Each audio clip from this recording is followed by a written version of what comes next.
Halo semua teman-teman dan kakak Asus kalian. Hari ini hari yang istimewa banget karena hari ini saya bertemu sama Kak Frans Lumentut namanya. Beliau itu salah satu sosok yang luar biasa banget karena dengan usianya yang udah nggak muda tapi tetap penuh semangat. Semangatnya apa? Dia sering melakukan perjalanan yang jauh gitu ya. Dan pertemuan kali ini saya mau ngobrol-ngobrol sama Kak Frans untuk kolaborasinya Kak Frans dengan Nyata Foundation. Nah, halo, apa kabar Kak Frans? Baik, Hungki. Apa kabar? Sehat-sehat? Sehat, sehat, sehat.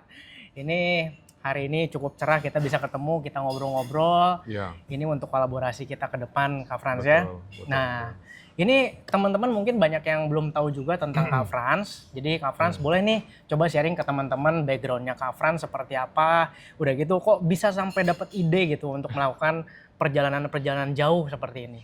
Oke, ya. Terima kasih, Hungki, Ya. dan teman-teman yang lain. Jadi, melakukan perjalanan panjang itu pertama kali saya lakukan di tahun 2023 sebenarnya, di sekitar bulan September dan Oktober, ya.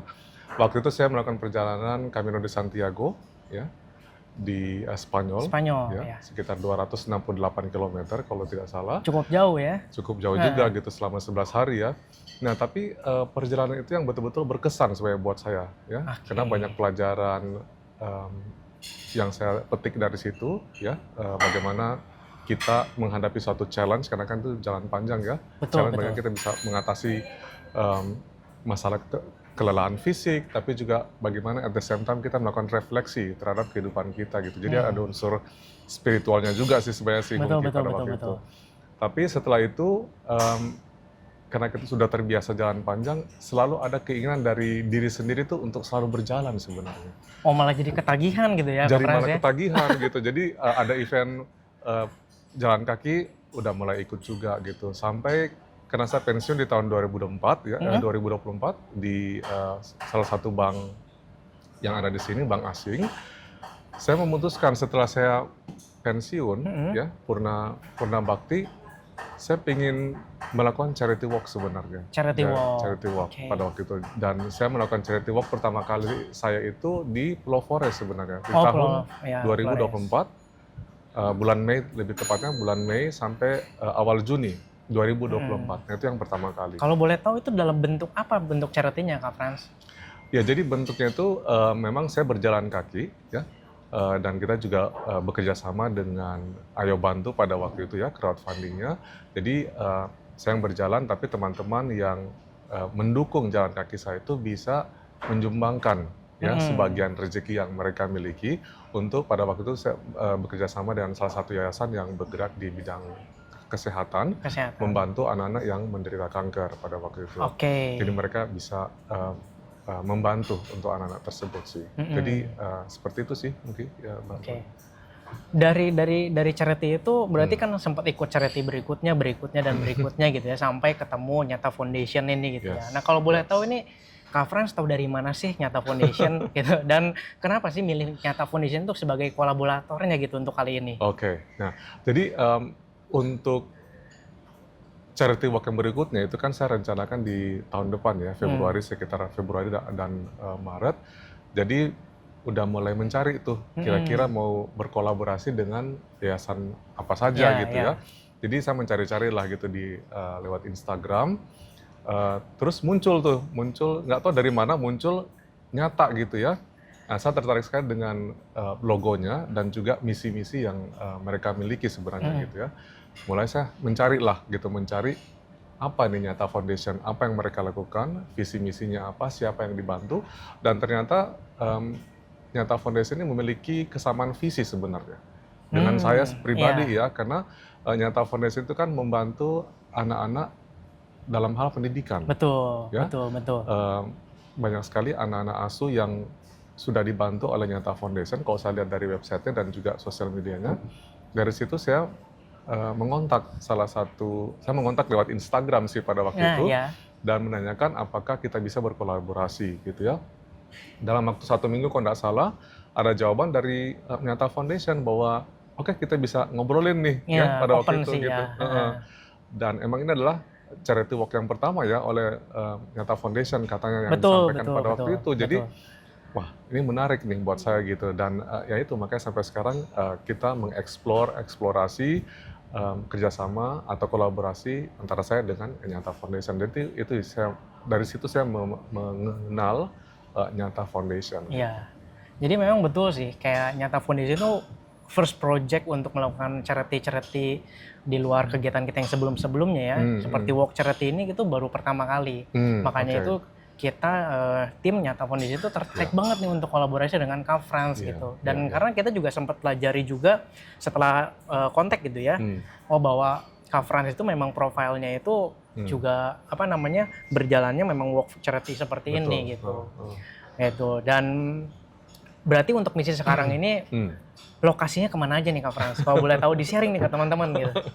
Pasti pada curious juga ya. Iya, curious juga Pungki pasti. Ya. Saya kan sudah pernah melakukan charity walk di Flores ya di tahun 2024 dan juga di tahun 2005 ini awal tahun 2025 saya melakukan charity walk dari Makassar ke Toraja ya. Toraja. Nah tahun depan saya ingin balik lagi ke NTT sebenarnya ya. Ke NTT. Nah di NTT ini kan banyak sekali pulau-pulau ya yang tersebar di sana gitu ya. Jadi bukan cuma Flores tapi juga ada pulau-pulau yang kecil. Nah pulau-pulau yang kecil ini saya ingin eksplorasi sebenarnya. Karena menurut saya tidak besar tapi pasti eksotis. Ya, untuk kita melakukan suatu adventure di sana. Betul. Ya, sambil menikmati pemandangan dan tentunya berinteraksi dengan penduduk setempat dan mempelajari kultur yang mereka miliki. Jadi charity walk kali ini nanti saya akan melakukan di beberapa pulau ya. Betul. Nanti ada di Pulau Rote, Pulau Solor, Pulau Adonara, Pulau Lembata, dan juga di Pulau Alor. Jadi ada 5 pulau rencananya akan saya kunjungi ya. Jadi dari satu pulau pasti harus naik ferry kali ya untuk pindah pulau lagi. Jadi bisa dibilang kayak semacam island hopping, island walking.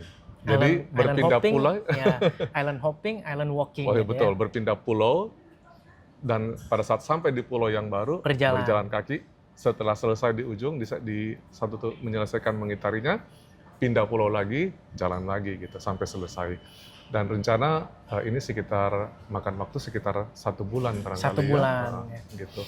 Dan jadi akan menarik sih, apalagi kan menaik ferry-ferry di pulau-pulau terpencil itu kayaknya sesuatu yang saya impikan sebenarnya.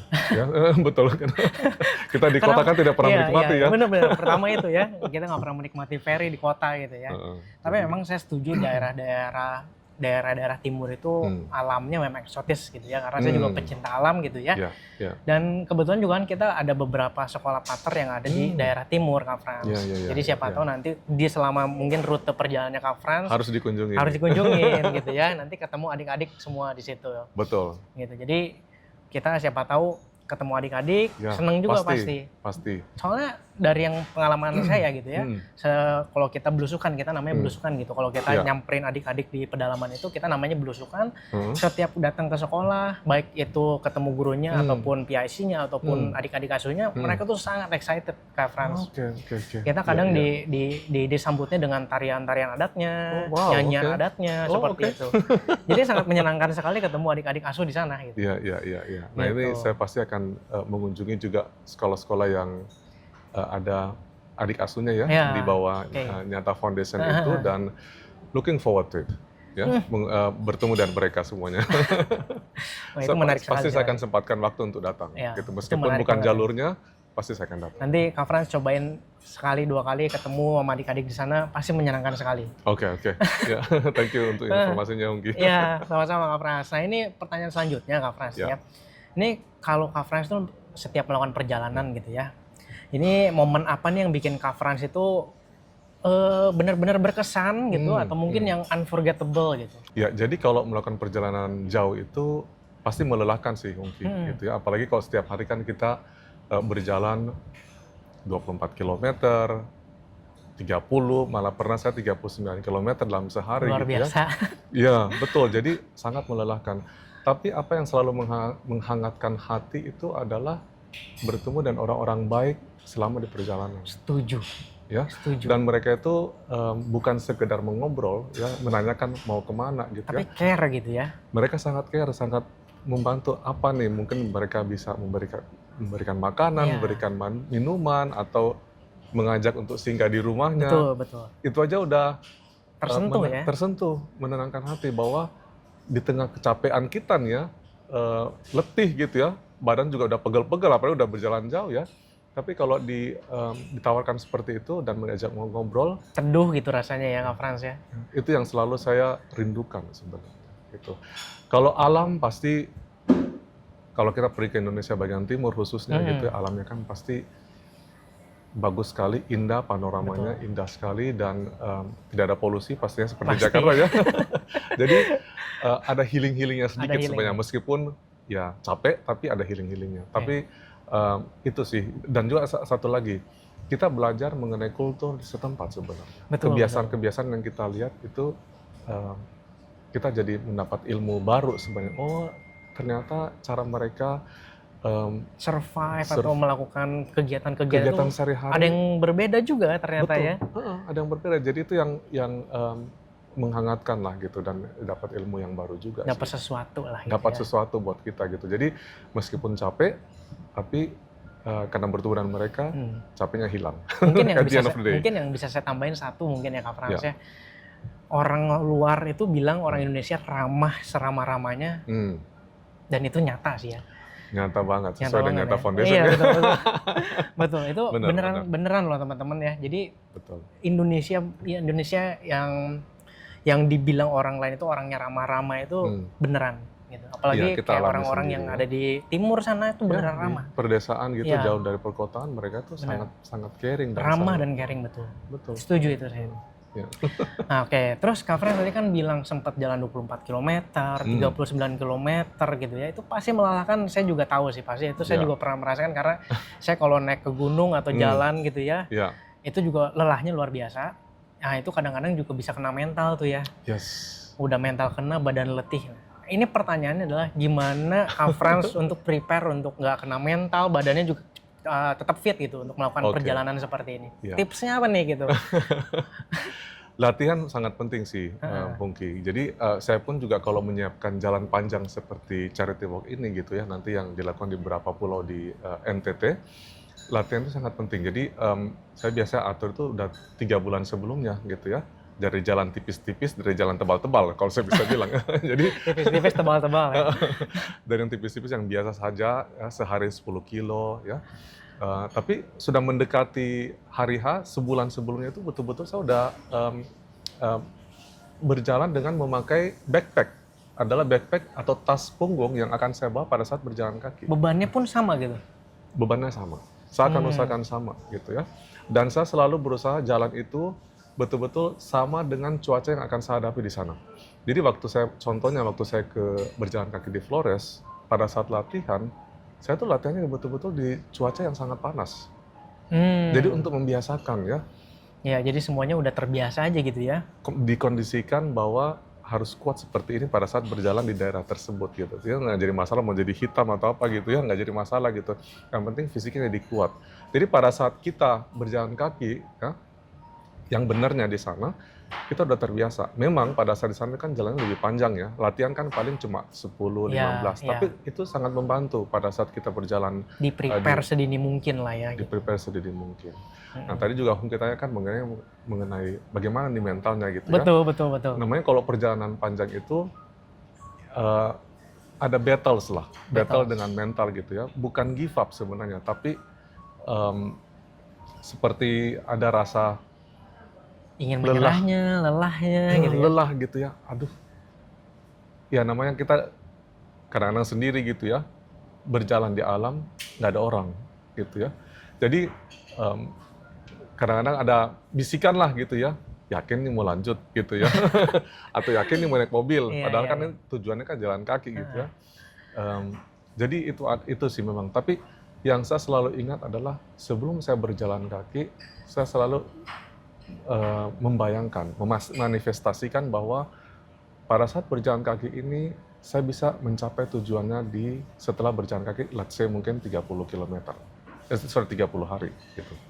Jadi saya manifestasikan bahwa saya bisa. Jadi itu yang selalu saya pegang, dan saya membayangkan dalam pikiran saya sebelum berjalan ya, saya membayangkan dalam pikiran saya setiap hari berjalan kaki. Jadi pada saat berjalan kaki betulan itu sudah kayak merefleksikan apa yang sudah bayangkan, dan pada saat sampai tujuan pun juga saya sudah membayangkan yang sebelum saya sudah manifestasikan itu tercapai, jadi semuanya berjalan dengan lancar. Ya, Itu sangat penting, jadi positive attitude kita, positive attitude ya. dan mental kita pun kita harus siapkan bahwa kita bisa melakukan perjalanan panjang ini. Ya, soalnya memang benar kadang-kadang kalau kita jalannya apalagi sendiri gitu ya, perjalanan jauh, panjang itu, wah itu godaannya luar biasa sekali. Betul, dan kadang-kadang kan kalau kita berjalan panjang itu ya juga Hungki ya, itu kan yang saya lewat itu kan jalan utama. Mereka itu warga kan baik ya, warga lokal ya. Mereka itu menawarkan ini loh tumpangan sebenarnya. Cuma saya bilang, saya menolak dan halus. Saya bilang, oh tidak, memang tujuan saya adalah berjalan kaki gitu. Saya ingat waktu berjalan, waktu di Flores itu ya, ada kota namanya Bajawa, dan saya harus ke Aimere. Ya. Itu dari pegunungan ke pesisir pantai. 39 km, jalannya berkelok-kelok. Itu ada sekitar 6 orang selama perjalanan itu menawarkan bantuan untuk naik ke mobilnya atau motornya. Oh. Memang mereka baik sih ya. Tapi saya bilang, tadi saya menolak, saya bilang memang saya maunya berjalan kaki sambil menikmati pemandangan, merasakan kelelahan, perjuangan dengan mentalnya gitu ya, itu kan sesuatu yang harus bisa dinikmati gitu ya. Nah jadi itu jadi ya saya bilang saya memang berjalan kaki gitu, tapi ya berhasil juga sih at the end of the day. Ya, pada akhirnya itu adalah kepuasan sendiri juga Kak Frans. Kepuasan tersendiri banget gitu kita bisa melakukan. Oke, lu luar biasa sekali Kak Frans. Mungkin ini kan jadi pertanyaan terakhir Kak Frans. Ya. Ini kalau misalnya langkahnya Kak Frans itu bisa merubah banyak orang, gitu ya. Ini mau perubahannya itu dalam bentuk apa sih Kak Frans? Iya. Saya mengharapkan bahwa anak asuh yang ada di utama Indonesia Timur gitu ya, mereka itu kan sangat membutuhkan perhatian kita sebenarnya. Setuju. Karena saya pernah berjalan kaki di daerah Indonesia Timur, jadi saya bisa melihat langsung, saya berinteraksi dengan anak-anak di sana, bagaimana dengan segala keterbatasan mereka, tapi mereka memiliki semangat yang luar biasa untuk tetap mau bersekolah.